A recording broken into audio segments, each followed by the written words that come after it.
د مهمو خبرونو سرټکي. بشکیک کې د افغان سفیر سره د قرغیزستاني چارواکو کتنه.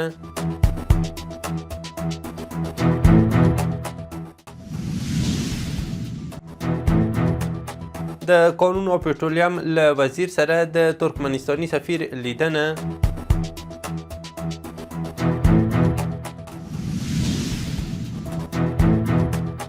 هیواد کې د درملو د تولید د 130 کارخونو فعالیت.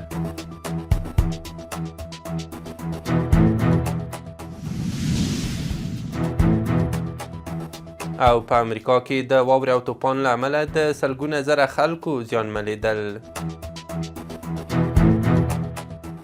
د واک ټلویزیون درنو لیدونکو سلام، وخت مو بخیر. نن دوشنبه د سلواغې شپږمه. اوس هم بشپړ خبرونه. په بشکیک کې د افغانستان سرپرست سفیر مولوي عبدالشکور حقانی د قرغیزستان د بهرنیو چارو وزارت د 4مې سیاسي څانګې له رئیس ایبک مالابیوکویچ سره کتلي دي. قرغیزستان کې د افغانستان سفارت ویلي چې په دې لیدنه کې مولوي عبدالشکور حقانی د افغانستان او قرغیزستان ترمنځ د اړیکو پر لا پراخېدو ټینګار کړی او له سیمې سره د افغانستان د سیاسي تفاهم، اقتصادي همکاریو او اتصال د پیاوړتیا په برخه کې د قرغیزستان رول او دریځ مهم بللی دی. دغه راز ایبک مالابیکویچ هم د 2 اړخیزو سیاسي او اقتصادي اړیکو له پیاوړتیا خوښي څرګنده کړې او د افغانستان د ثبات، پرمختګ او اقتصادي ودې د ملاتړ ډاډ یې څرګند کړی دی. د قانون او پټرولیم وزیر ملا هدایت الله بدري د ترکمنستان له سفیر سره کتلي دي. قانون وزارت ویلي چې په دې لیدنه کې د دواړو هیوادونو ترمنځ د ښو او اوږدمهاله اړیکو د پراختیا ترڅنګ د ګډو همکاریو او په ځانګړې توګه د ټاپي پروژې په اړه هم خبرې شوي دي. د ترکمنستان سفیر د یادې پروژې د پرمختګونو او راتلونکو کاري پلانونو په اړه یې معلومات وړاندې کړي دي. دواړو لورو د پروژو د کار د چټکتیا په موخه ټینګار کړی او هیله یې څرګنده کړې چې د روان میلادي کال تر پایه تر هرات ولایت پورې د ټاپي پروژې چارې بشپړې شي. عامه روغتیا وزارت ویلي چې دا مهال په هیواد کې د درملو د تولید 130 کارخونې فعالې دي. دغه وزارت ویلي چې یادې کارخونې څه باندې 600 قلمه درمل تولیدوي چې د تیر په پرتله زیات شوي او له دې ډلې 4 کارخونې د نړیوال تولید د سټنډرډ سندونه لري. دغه وزارت ویاند وایي له کورنیو درملو د ګټنې پراختیا په موخه هم هڅې دوام لري. سنو فارما، لایف پیرل، ملي شفا او ټي جي ایل هغه تولیدي کارخونې دي چې توانېدلي د نړیوال تولید د سټنډرډ سندونه ترلاسه کړي.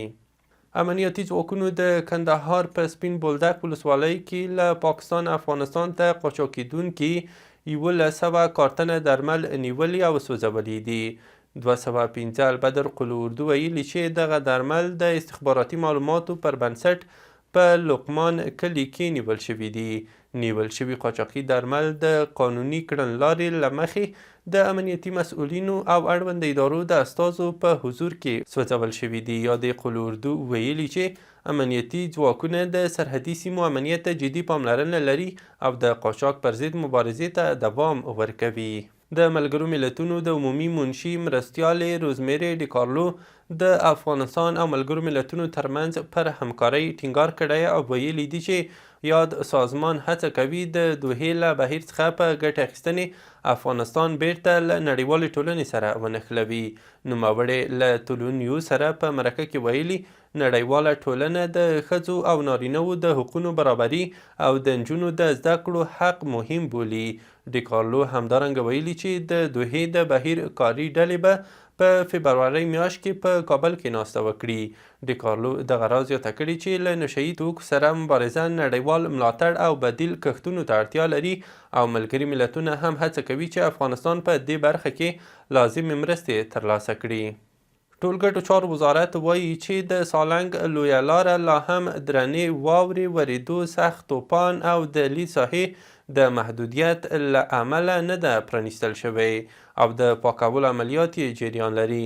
نوموړي ویلي دا مهال د تونل اړوندو سیمو کې د واورې ورېدل یو ځل بیا پیل شوي او په ځینو برخو کې د واورې ښویېدنه یعنې برف کوچونو امکان هم شته. نوموړي له ټولو هیوادوالو او موټر چلوونکو غوښتنه کړې چې څو د وزارت رسمي خبرتیا خپره شوې نه وي او د لارې د وضعیت او خوندیتوب په اړه ډاډ نه وي ورکړل شوی، پر یاده لار دې له سفر کولو څخه ډډه وکړي.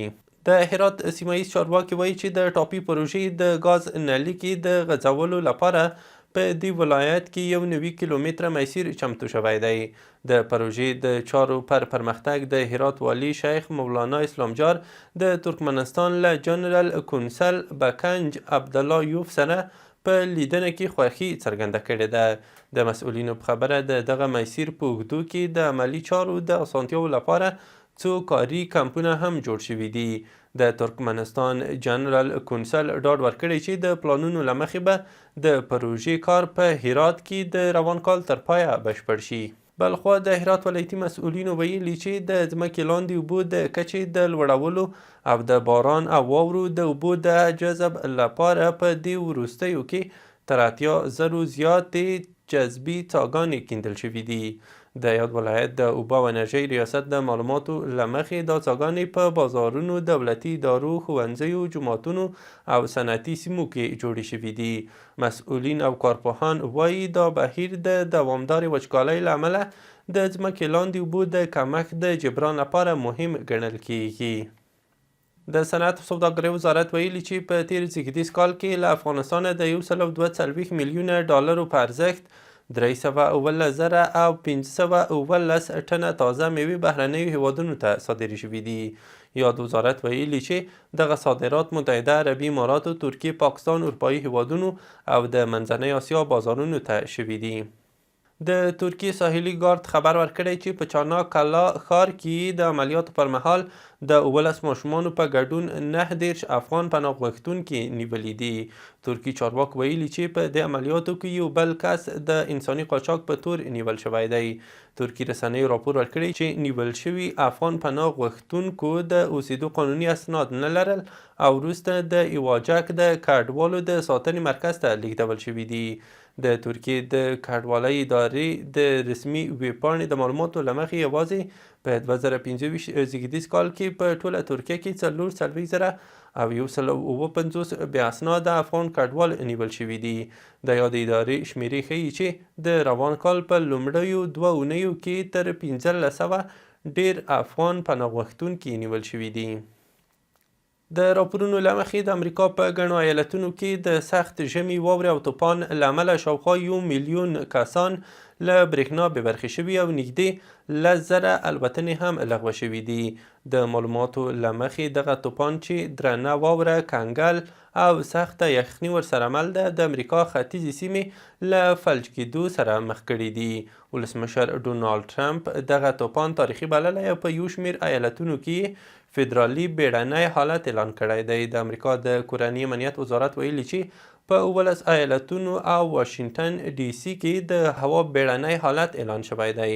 په یادو ایالتونو کې چارواکو خلکو ته د سون توکو او خوړو د زیرمه کولو سپارښتنه کړې او ویلي دي چې د برېښنا د بیرته فعالولو لپاره تخنیکي ډلې پر کار بوختې دي.